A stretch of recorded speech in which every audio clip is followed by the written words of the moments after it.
കേരള സംസ്ഥാനം ഭരിക്കുന്ന മുഖ്യമന്ത്രി അരവിന്ദ് കെജ്രിവാളിനെ പോലെ ജയിലിറക്കി ഉള്ളിലേക്ക് പോകേണ്ടി വരുമോ എന്ന വലിയ ചോദ്യം ചോദിക്കേണ്ടി വരുന്ന തരത്തിലുള്ള വാർത്തകളാണ് ഇപ്പോൾ പുറത്തു വരുന്നത്. മുഖ്യമന്ത്രിയുടെ മകൾ വീണ വിജയൻ നടത്തിയ മാസപ്പടി വിവാദങ്ങളും കേസും കൂട്ടവുമൊക്കെ കോടതിയിൽ കിടക്കുന്നതോടൊപ്പം തന്നെ അന്നൊന്നും കേൾക്കാത്ത ഒരു പേരുണ്ട്, മകൻ വിവേക് കിരണിന്റെ.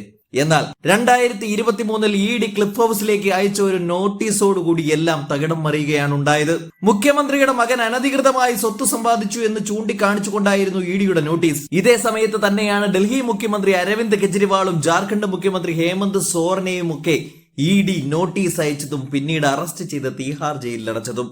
പക്ഷേ അപ്പോഴും മുഖ്യമന്ത്രി പിണറായി വിജയന്റെ മകൻ തിരിച്ചയച്ച ഇഡി നോട്ടീസിനെതിരെ ഒരു ചോദ്യം പോലും ചോദിക്കാൻ ഇഡി തയ്യാറായില്ല എന്ന് മാത്രമല്ല, ആ നോട്ടീസ് അങ്ങ് മരവിപ്പിക്കുകയും ചെയ്തു. ഒരിക്കൽ പോലും ചരിത്രത്തിൽ ഇഡി ഇങ്ങനെ യാതൊന്നും മരവിപ്പിച്ചിട്ടില്ല.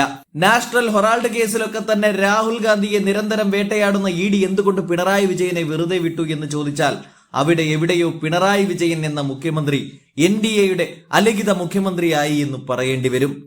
ഇടയ്ക്കിടയ്ക്ക് ഡൽഹിയിലേക്കുള്ള പറക്കൽ, ഇടയ്ക്കിടയ്ക്ക് ഉദ്യോഗസ്ഥരെ ഒഴിവാക്കിക്കൊണ്ടുള്ള സന്ദർശനം, ഇതൊക്കെ അമിത്ഷായുടെ കാലു പിടിക്കാനുള്ള പോക്കാണ് എന്ന് ആർക്കാണ് അറിയാത്തത്? എന്നാലോ ഡയലോഗിന് യാതൊരു കുറവുമില്ല, ഇരട്ടച്ചങ്കന്.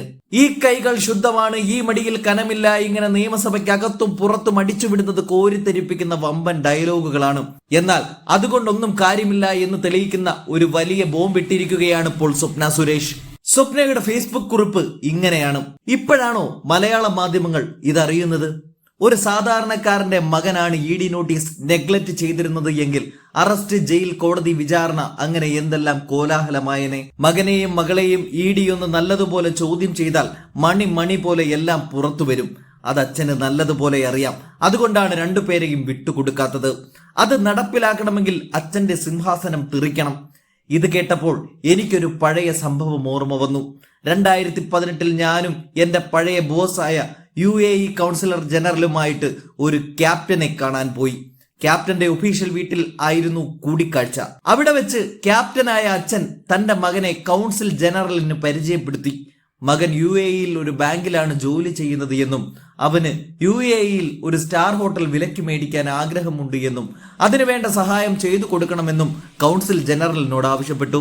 ക്യാപ്റ്റന്റെ ഔദ്യോഗിക വസതിയിലെ CCTV ദൃശ്യങ്ങൾ മിന്നലടിച്ചു പോയിട്ടില്ല എങ്കിൽ ഇഡിക്ക് താല്പര്യമുണ്ടെങ്കിൽ ഫോട്ടോ പടമായി കാണാം. പൊതുജനങ്ങൾക്കുണ്ടാകുന്ന സംശയം, ഒരു ബാങ്ക് ഉദ്യോഗസ്ഥനായ മകന് UAEയിൽ സ്റ്റാർ ഹോട്ടൽ മേടിക്കാൻ പറ്റുമോ?